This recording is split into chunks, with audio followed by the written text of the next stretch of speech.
Good morning and welcome to NASA headquarters in Washington. I'm Public Affairs Officer Trent Parado, and we're here to discuss the successful completion of NASA's Commercial Orbital Transportation Services, or COTS, initiative. Through COTS, two U.S. companies, NASA partners SpaceX and Orbital Sciences, developed new spacecraft and rockets capable of resupplying the International Space Station with cargo launch right here on U.S. soil. You can find out more about NASA and commercial space at www.nasa.gov/commercial. We have a distinguished panel of guests joining us today to discuss the successful completion of the COTS initiative and what it means for future human spaceflight. Let me introduce them now. To my left is Alan Lindenmoyer, manager of NASA's Commercial Crew and Cargo Program. And we have Gwen Shotwell, president, SpaceX. Next is Frank Culbertson, executive vice president and general manager of Orbital Sciences Advanced Programs Group. Frank Slazer, vice president of Space Systems, the Aerospace Industries Association. And Phil McAllister, NASA's director of commercial spaceflight development. But before we turn the discussion over to our panel, I'd just like to introduce NASA Administrator Charles Bolden for a few introductory remarks. Charlie.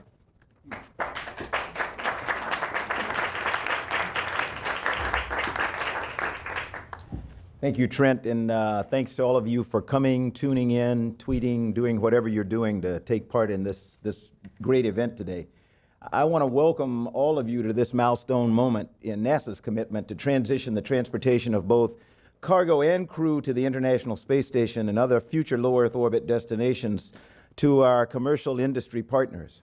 A little more than 2 years ago, after the end of the Space Shuttle program, two American companies, SpaceX of Hawthorne, California, and Orbital Sciences Corporation of Dulles, Virginia, have restored American capability to deliver and return experiments and supplies to the International Space Station, replacing our reliance on foreign providers.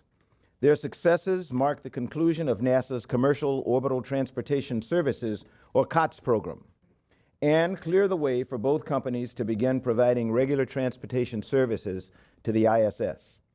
SpaceX completed its COTS development with a demonstration mission to the space station last year. Since then, the company has flown the first 2 of 12 contracted cargo resupply flights to the space station. Orbital Sciences ended its development phase in October of this year with a successful demonstration mission to the space station. Orbital is poised to launch the first of its 8 cargo resupply missions to the station in December. These achievements are the result of strong bipartisan leadership by the Obama and Bush administrations, as well as the extraordinary skill and dedication of the men and women of NASA and our partners in the private sector. Building on this public-private partnership model, President Obama has invested in an even more ambitious plan to have American companies transport our astronauts to the ISS on spacecraft launched from American soil, ending the outsourcing of this work overseas. It's now critically important to get full funding from Congress to keep us on track to begin these launches in 2017. 3 companies, SpaceX, Boeing, and Sierra Nevada, are already hard at work developing the next generation spacecraft and rockets capable of transporting humans to and from low Earth orbit from American soil. Next week, we will issue a final request for proposals for contracts designed to ensure commercial companies meet NASA's safety requirements for transporting NASA crews to and from the International Space Station. So in many ways, the completion of COTS is simply a passing of the torch of innovation to our partners in the Commercial Crew Program. Today, it's absolutely clear. America's best days in space exploration are ahead of us, thanks to the grit and determination of those in government and the private sector who dare to dream big dreams and have the skills to turn them into reality. In a moment, you'll hear details about our COTS program and its successes from the key architects of that program. At this time, I want to recognize something we have become accustomed to in this arena. I want to recognize all of them for bringing us to this historic turning point by presenting each of them with a NASA Group Achievement Award. First, I'm going to present to Alan Lindenmoyer, manager of NASA's Commercial Crew and Cargo Program. The citation for Alan will read, "For outstanding contributions and innovative accomplishments in the area of human space exploration by facilitating the development of a new generation of American rockets and spacecraft, paving the way for 21st century commercial spaceflight." Alan?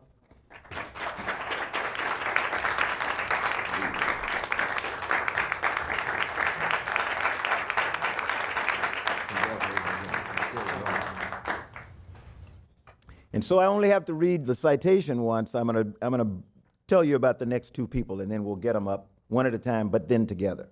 They do that thing every once in a while. To Gwen Shotwell, President of SpaceX, and Frank Culbertson, Executive Vice President and General Manager, Orbital Sciences Advanced Programs Group. Their citations read, for outstanding contributions and innovative accomplishments in the area of human space exploration by developing a new generation of American rockets and spacecraft, paving the way for 21st century commercial spaceflight. Congratulations, Gwen, and to Frank. And Gwen, if I can get you to come up first, and then.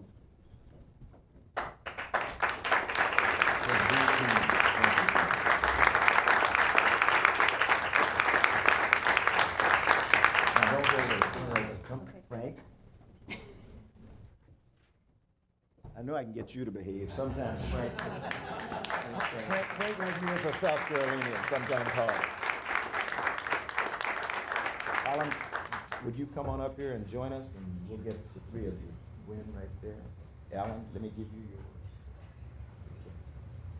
How's this? Oops, I need to move that one. Perfect.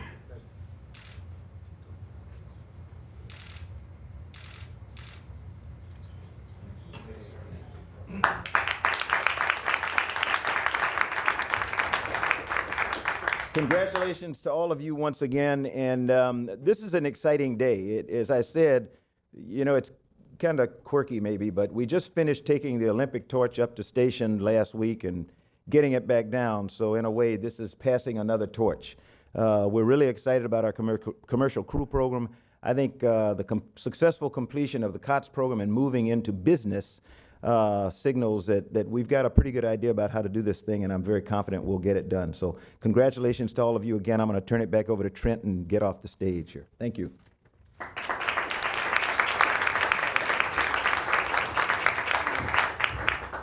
Okay, so let's hear from our award-winning panelists then.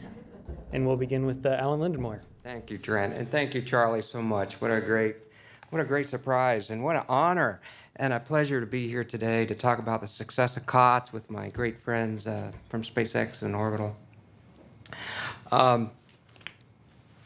I'd say we made the right choice. It worked. SpaceX, COTS, the origin of COTS was from a very healthy competition. We had a large group of companies that competed to become our partners, but we had high confidence in these two companies that they were going to deliver, and they certainly did not let us down. I personally had confidence that these companies were going to produce new space transportation systems with or without NASA's help.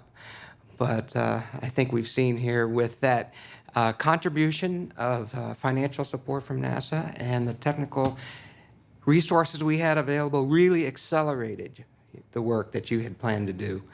And it certainly was great to see us succeed. COTS was a challenge to private industry. It certainly was a new way of doing business for us, but it was an experiment to show that with proper strategic investment to help overcome the barriers to entry that are so difficult in this business, along with partnering with access to NASA's vast history of lessons learned and our experience we've learned over the years, and availability of our technical support when needed. You couple those two things together, put it with two very strong companies, could it lead to the development of new state-of-the-art systems? Well, why don't we take a look at the amazing machines that these companies have created?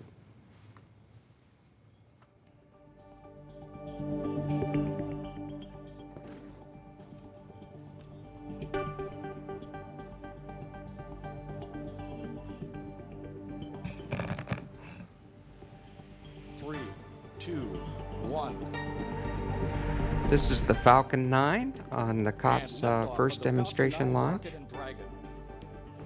This was out of the Cape in December of 2010.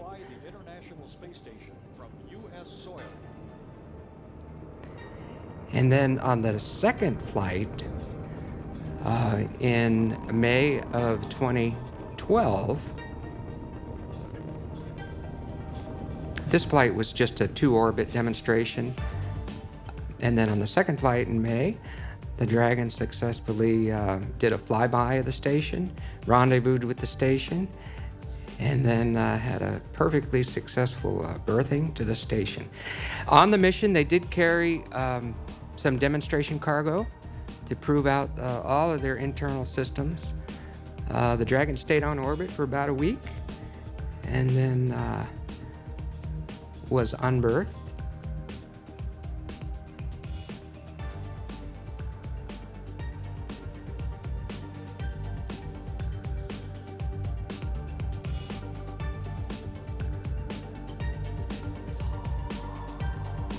Boy, things go pretty fast when you're looking at it for the second time. A couple revs later, the Dragon had a great successful splashdown in the South Pacific, was immediately recovered, brought back, and proved that it was a good, reliable system of getting our science home from the space station. And then this last April was the first flight of the Antares new rocket system. To the International Space Station. And then just a few months later in September, it made its flight to the space station, September 23rd, out of a brand new launch pad at Wallops Island, Virginia.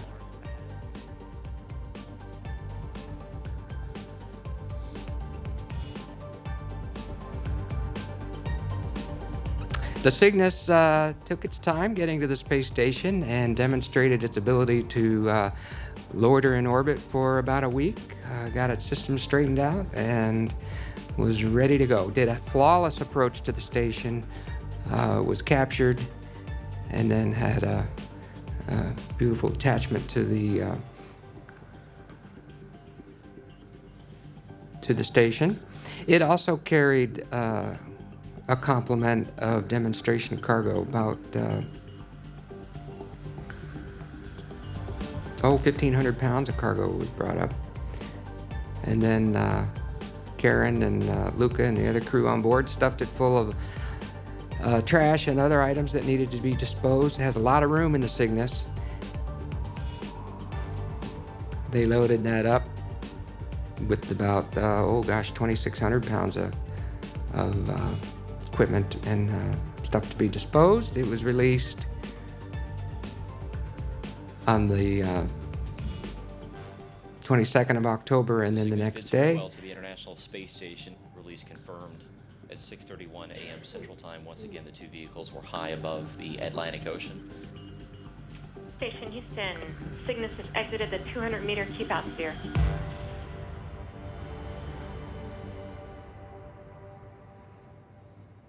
Had a safe and uneventful re-entry on the 23rd of October.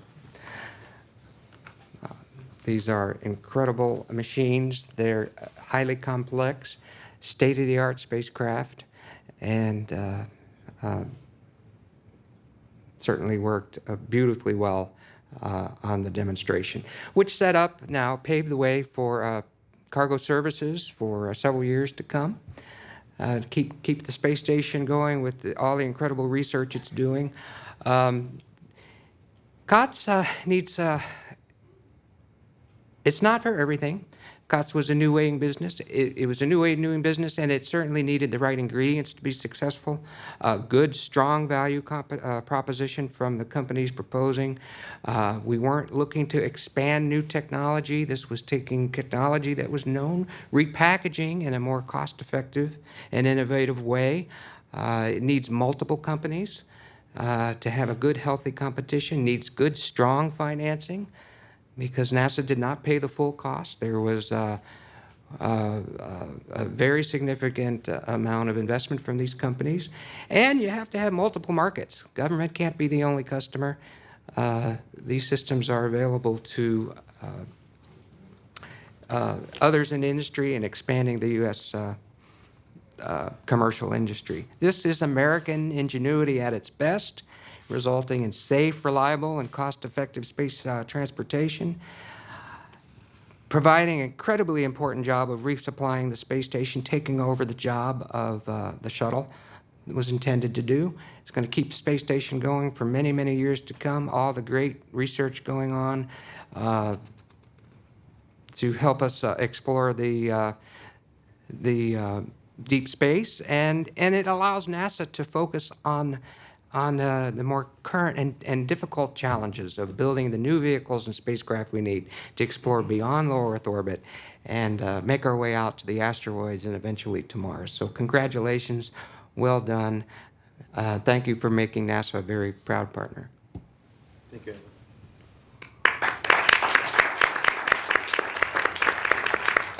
Okay, thanks, Alan. Let's turn it over to SpaceX President Gwynne Shotwell. Thanks very much. It's a pleasure to be here this morning, still this morning. We've been thankful to NASA throughout the program for their support and their help. But what I really wanted to highlight here this morning was to thank NASA for the vision that they had in creating this program. It was a revolutionary program and provided a great opportunity for the commercial space sector to do what they do best and to flourish and result in really enormous capability now in the United States. So we're incredibly proud of what we've accomplished over these years under the COTS program, and we're honored to have been selected and to help restore the cargo capability to the International Space Station domestically. This program was an enormous success, not only for NASA and for SpaceX and Orbital as well, but also for the American taxpayer. I think the model that COTS followed is one that should be leveraged as we continue to go forward, especially during these difficult budget environments. As Alan says, it's probably not the right model for every program, but certainly I think we should think very hard about following this model for additional developments. So this was a significant departure, as we talked about both initially here today as well as this morning. We did a lessons learned roundtable. The focus on firm fixed price, milestone-based contracting or agreements is incredibly important. The leveraging of investment by NASA's commercial partners here, in this case us and Orbital. So NASA provided $396 million worth of financial support to SpaceX out of an overall program that was about $850 million. So we spent over $450 million of our own resources to develop the Falcon 9 and the Dragon capability. So Falcon 9 is an extraordinary launch vehicle, competitive in the ELV class. We're winning missions from overseas and bringing those critical jobs back to the United States, which is also really, COTS should really take credit for that.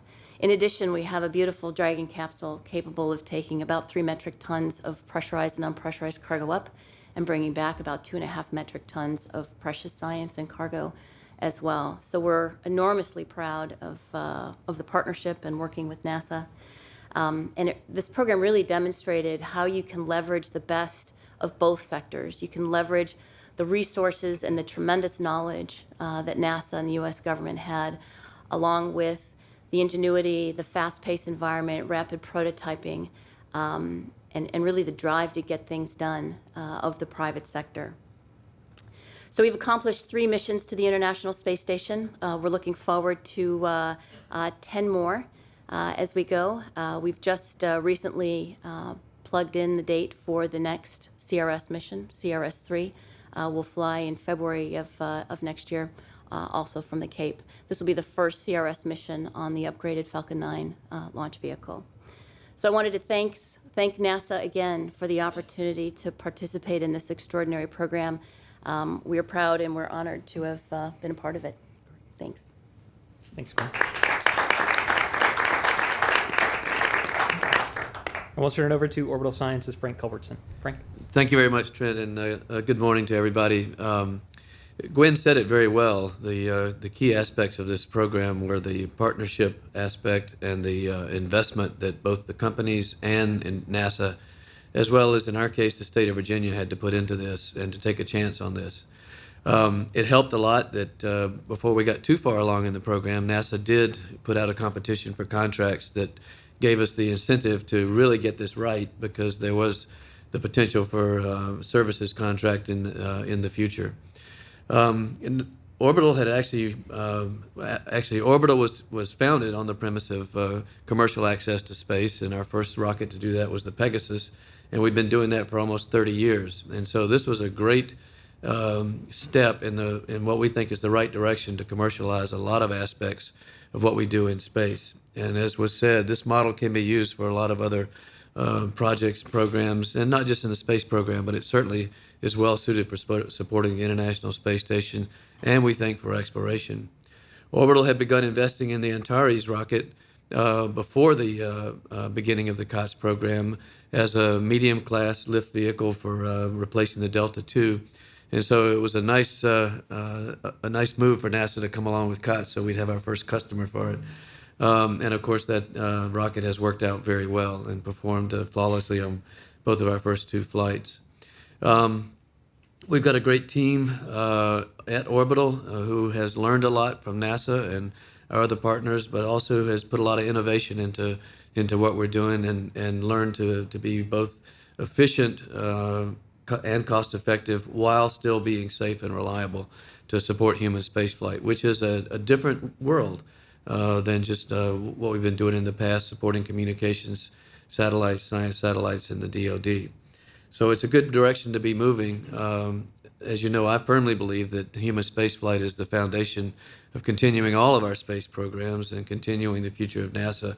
So we're very honored to be a part of supporting the ISS and looking forward to it continuing for a long time and other programs that come along. The requirements of this program were very serious for us that we had to establish, but the best thing was NASA let us establish our own requirements, except when we were close to the station. So we had to be responsible for our own success, both on the launch vehicle and the spacecraft, and that taught us a lot. We also had to learn a lot of flexibility, as did NASA in this case, in some cases, and I think that's a good thing for industry to work with the government on how to be more flexible in arriving at solutions. The schedule is important here for both companies and for NASA, because the space station does rely on this logistics train, not just on us, but we're going to be a larger and larger part of it going forward. And so being able to establish a cost-effective supply chain or production plan is also important to both of us. I want to thank our teammates. The Mid-Atlantic Regional Spaceport, supported by Virginia Department of Transportation, has been invaluable in this, in developing the launch pad and operating it for us. NASA as a teammate, not just in the COTS program, but also ISS at Wallops, JSC, KSC, Marshall. Many centers have contributed to the success of this with expertise, advice, and actually people occasionally to come in and look at what we're doing. Our teammates ATK, Aerojet, Yuzhnoye, and Thales Alenia also have contributed greatly to the success of this by providing us with great hardware that has worked well. As many of you know, we named our first Cygnus spacecraft to go to the station, the G. David Low, in honor of a former astronaut, classmate of mine, and a former Orbital employee who actually was involved in the early days of COTS from the very beginning, and who we lost a few years ago, unfortunately. But we were very proud to name that one the G. David Low. Our next one, in order to continue the tradition, will be named after C. Gordon Fullerton. Gordo, as most of us know him, was a two-time shuttle pilot, a long-time test pilot and research pilot at Dryden. But his connection with Orbital was that he was the pilot of the B-52 that dropped our Pegasus several times out there as we were developing that program, and worked closely with us in helping make that program a success. And when we transitioned into the L-1011, Gordo was pretty happy about that, because then he could fly the F-18 and not the Heavy in order to chase our launches. So it's going to be an honor for us to name the December 15th flight of Cygnus after C. Gordon Fullerton and continue that tradition. Mid-December is when our next one is scheduled. The one after that should be in April or May, and we're continuing with the production line and looking forward to many, many more flights of supporting station, we hope, well beyond 2020. Thank you very much. Thanks, Frank. We'll turn over the discussion to Frank Slazer of the Aerospace Industries Association. Frank. Thank you. Some of you may wonder why I'm up here on this panel, since I'm not a COTS contractor or representing NASA. But in fact, the organization I work for represents about 90% of the U.S. industry sales by dollar value. and employs over 3.5 million people. And I can just here to really attest to the fact that this has been not only a benefit for NASA and for the COTS companies, but also for the space industrial base, an industrial base that's increasingly under pressure as federal budget cutbacks and shrinkages have caused difficulties for the industry. COTS has really also shown not just that these companies can reach the space station, but also that leadership in space by our nation isn't just something that happened in the past we can look back fondly on, but our road to the future and something we're going to continue to excel in. COTS also showed the value of giving industry a greater role in accomplishing an objective. Again, you look at the cost that was invested in COTS, a little more than $800 million. That's about what one shuttle flight used to cost. And now we have 2 launch systems, as well as 2 cargo capabilities to bring materials up to the station and some materials back. In addition to independent access, because these developments happened, the United States is starting to see something that hasn't happened since the 1990s. U.S. satellite sales are being made and launches are being planned on COTS vehicles. So we're bringing back from the future or to the future something we once did, which was having a healthy launch industry and reestablishing our space transportation role. The investment is also helping to facilitate NASA continuing to invest in the Orion multi-purpose crew exploration vehicle, as well as the Space Launch System. This is an important thing because right now NASA's budget's under a lot of threat between sequestration as well as the overall decline in the federal spending right now. So for NASA to get this very cost-effective way to sustain ISS to at least 2020 and hopefully beyond is very, very important. I'd also note that the COTS is also helping to create more than just providing access to the ISS for NASA purposes. It's enabling new industries and new users in academia and other locations in our society to utilize the ISS National Lab, the International Space Station National Lab. And this is really going to be important because Space Station is a facility that's got great capabilities. Now we need to utilize them, and that's starting to happen, and COTS is a big part of that. In fact, as an example, in just 3 years of operations, one new company, NanoRacks LLC, has sent over 100 payloads to the International Space Station on behalf of customers ranging from 39 school districts to advanced pharmaceutical companies. U.S. industry has invested and is investing capital and innovative ideas to support this new future. And the government agencies and the Congress that have created this program have also taken key steps to foster these new initiatives. Stability, however, is important going forward in the future. These companies have invested their capital on behalf of a market that they need to have some assurance is going to be there in order to pay back their investors as well as to enable future capabilities to be developed in a similar way. COTS and the commercial cargo program have also successfully reestablished U.S. domestic cargo access to the station, and AIA believes that COTS has pointed the way for NASA's commercial crew program as the most expedient way to now reestablish independent U.S. crew access to the space station. Thank you very much.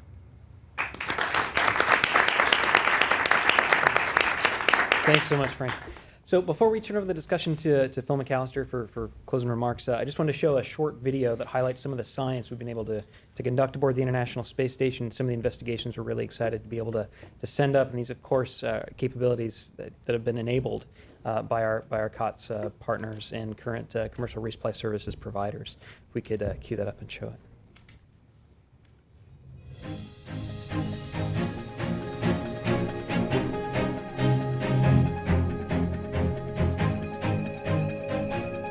The International Space Station is a convergence of science, technology, and human innovation, an orbiting science lab where astronauts live, work, and prepare for even bolder human exploration missions. With the retirement of the shuttle program, NASA challenged American industry to provide safe, reliable, and affordable transportation to the space station in order to maintain U.S. leadership in space exploration and scientific discovery. NASA's commercial partners, SpaceX and Orbital Sciences, met that challenge, ending our temporary reliance on others to resupply the station. These American companies are delivering critical supplies and science experiments to the International Space Station that expand our understanding of the universe and clear the path for deeper human exploration into the solar system. One recently returned investigation aboard a SpaceX Dragon spacecraft was the coarsening in solid liquid mixtures experiment. an important trial that will help American engineers back on Earth develop even more durable and stronger materials for automobile, aircraft, and spacecraft parts. The ability to deliver and return frozen space station cargo, including biological samples, is essential for scientists hoping to better understand how the human body can thrive in long-term spaceflight.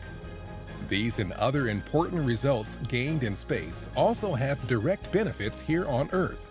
One experiment on human immune cells, scheduled to fly next year, requires astronauts to access samples very quickly after the cargo arrives to the space station. Spaceflight capabilities developed through the COTS program make this experiment possible. With hundreds of ongoing experiments, the International Space Station will be a platform of discovery for years to come. The amazing breakthroughs in scientific research will be made possible and carried aloft to the orbiting laboratory by NASA's American partners, SpaceX and Orbital Sciences. But the success of NASA's commercial cargo program is just beginning.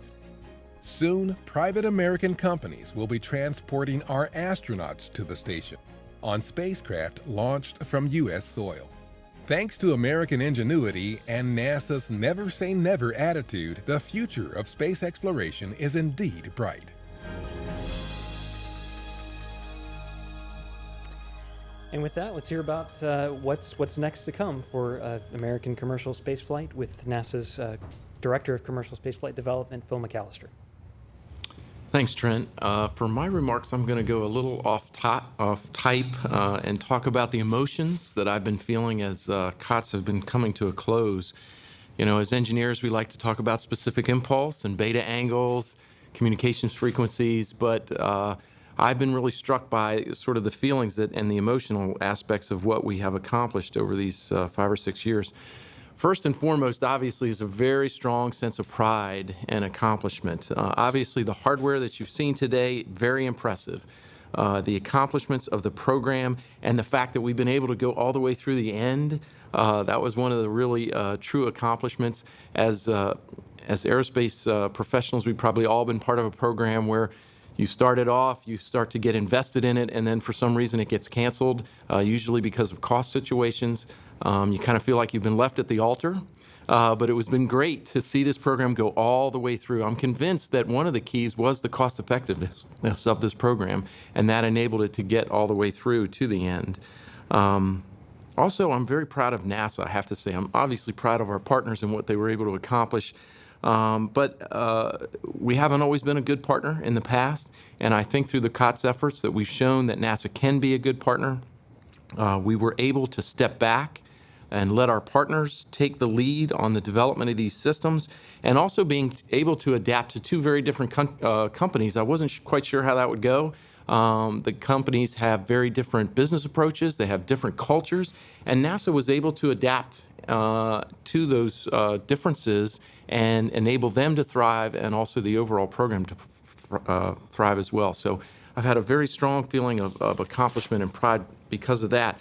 Also, I have to say, it's tinged with a lot of sadness to see it finally come to a close. It's been a wild ride. There have been a lot of challenges that have been overcome over the years. And many of us that have worked together now for over 6 years, we've come to know each other, respect each other, and rely on each other, which was one of the keys to the partnership. So it's kind of sad to see this come to an end, but I have to say that the sadness is very much tempered by hope and optimism, which is what I'm feeling most when I look forward. The future that has been enabled by the COTS program. We can now get the most out of the International Space Station.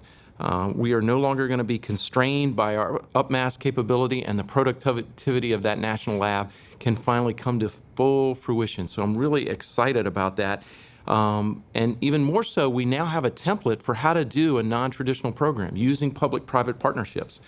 Those have been very difficult, and now, like Alan said, every program's different. It's not the right model for everything, but we certainly have a successful template that future programs and future program managers can go to and say, how did they do that? How did that work? And maybe apply that to future endeavors.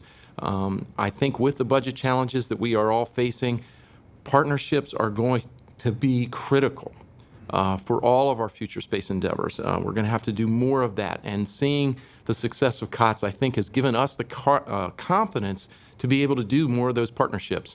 Certainly, it was critical for enabling commercial crew. The success that COTS had exhibited, even early on, gave policymakers and NASA the confidence to be able to say, yes, I think we can do this with commercial crew. And if you look at commercial crew, most of the critical key aspects of COTS have been adapted by crew. We're using pay-for-performance milestones. We're using Space Act agreements for the initial rounds of development. We're having skin in the game, competition, all those features that Alan mentioned that were key to the success of COTS. We are adapting and using in commercial crew and hope to be using that in the future. So I think that's the final feeling that I have, is the hope and optimism that I see for the future and our exploration efforts. Thank you. Thanks, Phil. Let's go ahead and start a question and answer session. We'll start here in the room, and then we'll go to the phone line. And do we have any questions here? Dan. Hi, everybody. Yeah. Dan Leone with Space News. I have one backward-looking question, which I think that other entrepreneurial space people who are watching may be interested to know the answer to, and one very forward-looking one for Alan. Much has been made about NASA's role as a critical anchor customer. And Alan, you said you were convinced these companies were going to go ahead and build these vehicles no matter what you guys did. And I'm curious, the concepts definitely predate the COTS program, but I wonder if NASA had not showed up, do you, SpaceX and Orbital, think that at this point you would have had multiple successful demonstration flights of the vehicles you were developing, or not? Well, that's a little bit of a tough question, because once we got these contracts, we focused on them. But I do think that having NASA as our initial partner on COTS, and then having them as our first customer, I won't speak for Gwen, but in our case, I think was essential, because there were a lot of new things we had to learn about getting to the space station and accomplishing a mission that included a rendezvous in Wrapup with a human-occupied vehicle. Now, we could have developed Antares and flown it for other purposes, for other customers. I think there is a market for that. But I do think that our ability to succeed was enhanced by the partnership with NASA. The goals that were set by the program helped us. And if I could just add, I'd like to also thank NASA and Charlie for that award today. Our team is going to be very proud of that. And they did the work, and I'll be happy to deliver it back to them. And I'm sure Gwen feels the same way. Thank you. So we were working on an EELV class launch vehicle, and we also were working on a capsule prior to the COTS program. I don't think we would have done as much as we did in the time frame that we did without NASA support. As a matter of fact, I'm pretty sure I can say with confidence that we would not have done what we've done in this time frame. So NASA support was essential to our developing this system. And doing so in the time frame. Now, looking forward for you, we just learned that COTS has been successful, but perhaps not for every other program. But for example, what programs might it be appropriate for in the realm of human exploration going forward? Are there any serious inklings within NASA? Have they already reassigned you somewhere to make this work for something else? Can you tell us how it might come to pass, as Phil said, that another program manager picks this approach up? Right. Well, I think it's very important that NASA pave the way. NASA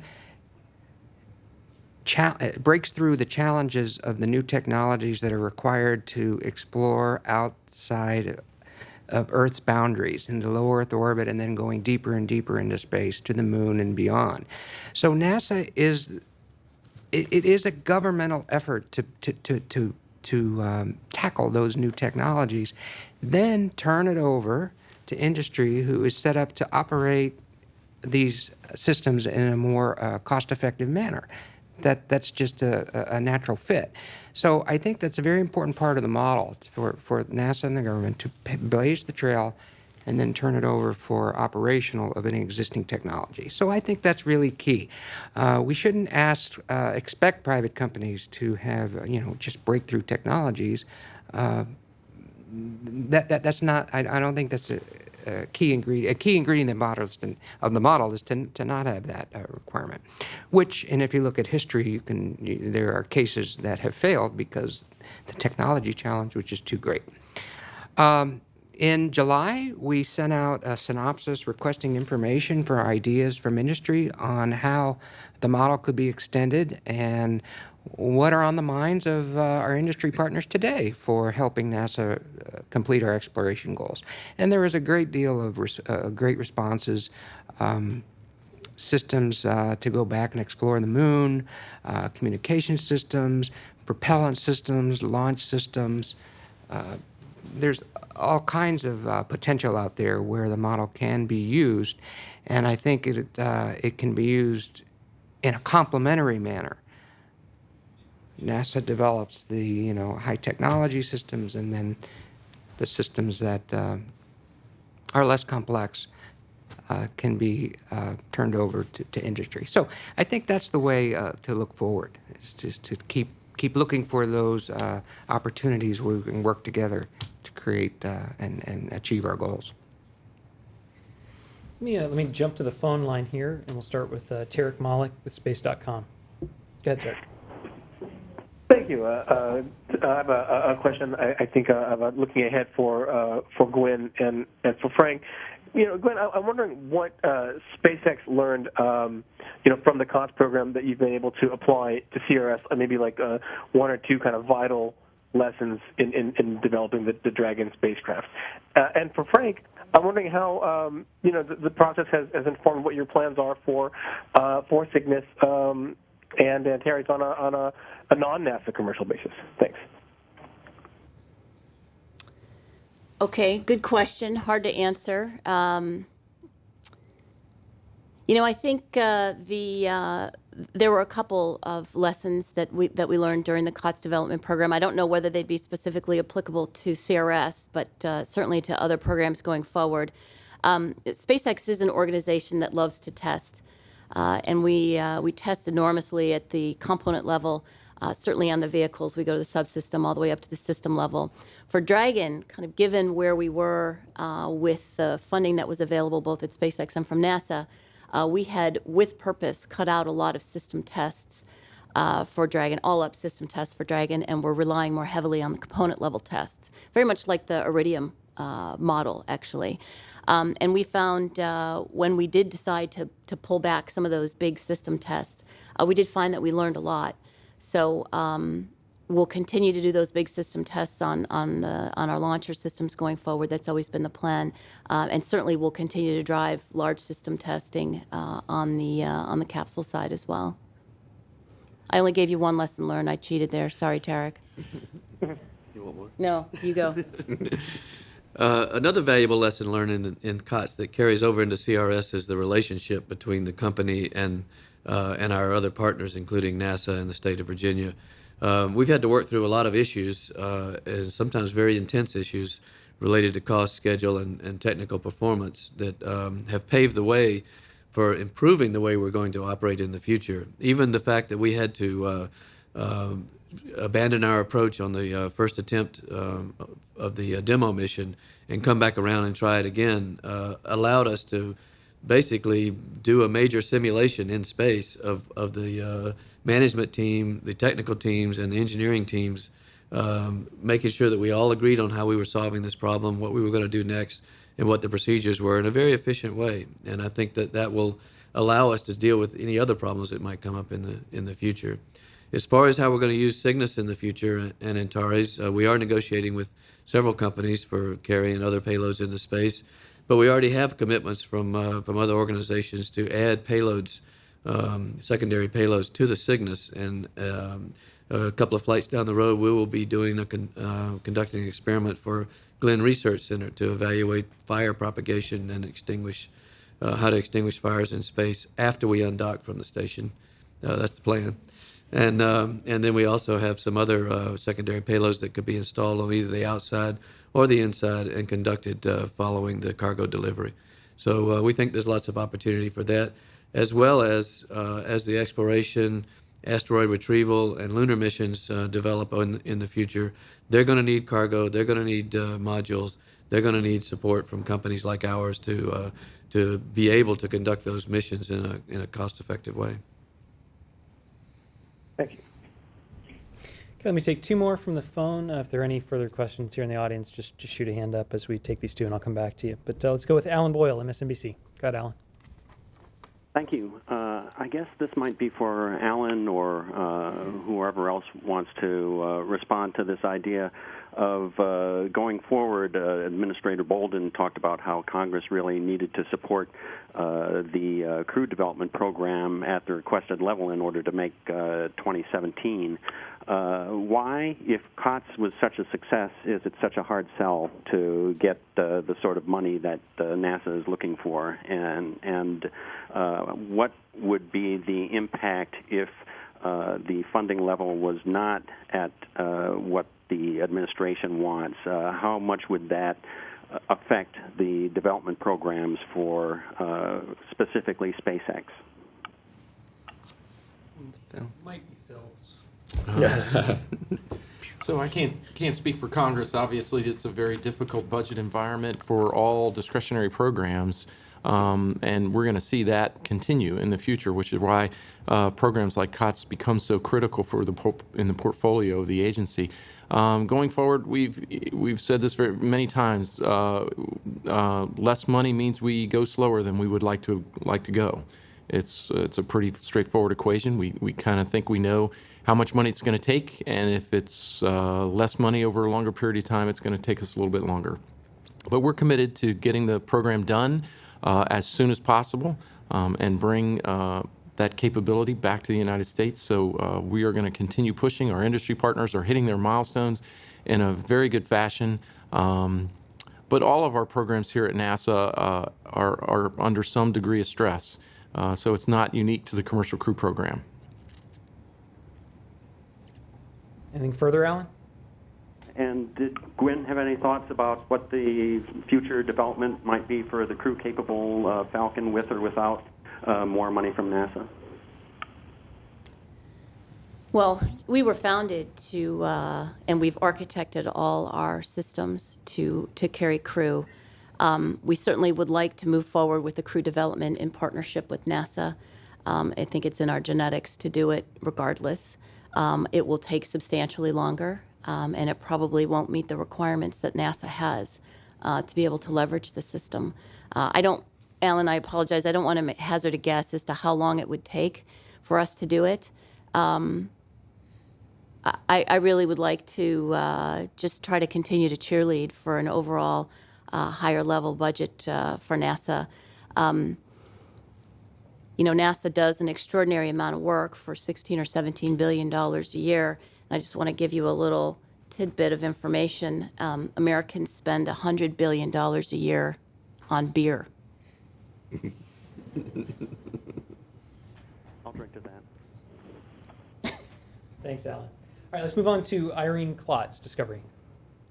Hi, thanks very much. I have three questions. The first for Phil, kind of following up what you were just saying about commercial crew.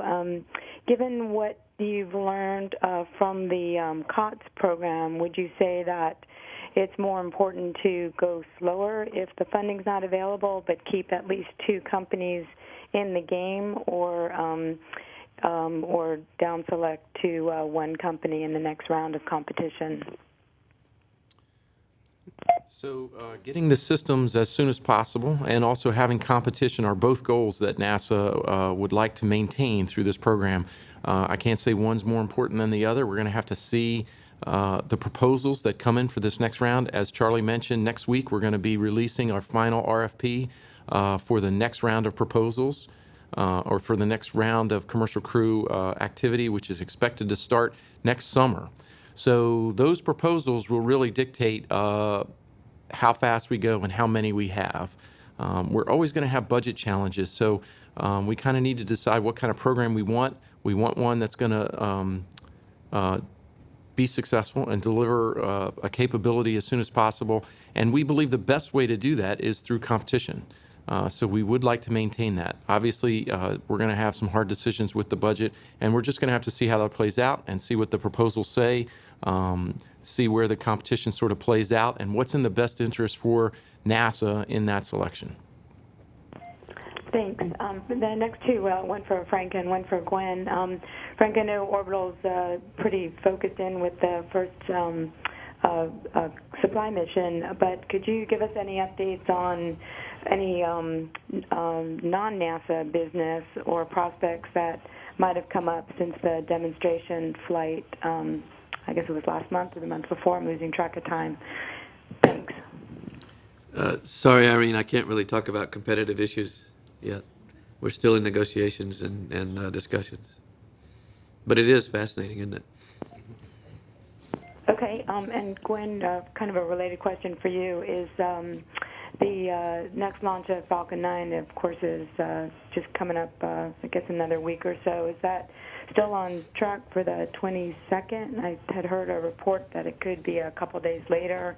And if there's anything, I understand the rocket will be going for the first time to a new altitude, and just a little bit about what you're hoping to achieve with that SES flight. Thanks.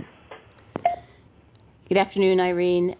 Yes, so the next flight of the Falcon 9 will deliver the SES-8 satellite to a geosynchronous transfer orbit. That flight, we did push it a couple of days. We're now, well, I'm not sure we have confirmation of range date, but I know it was available the 25th of this month. So it's, I think that's a week from Monday. We wanted a little bit more time to make sure the launch site was ready for us. I wanted to give the crew a little bit of rest. They've been working really, really hard to get this flight off. So November 25th is the planned for date right now for SES-8. Any further questions?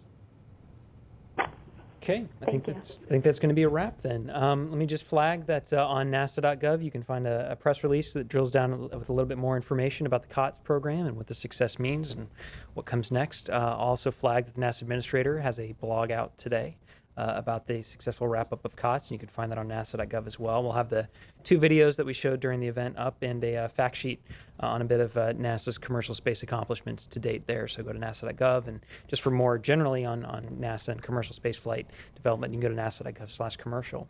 So let me just congratulate and thank all of our panelists for their time here today, and thank you all for your time and for joining, and that'll do it.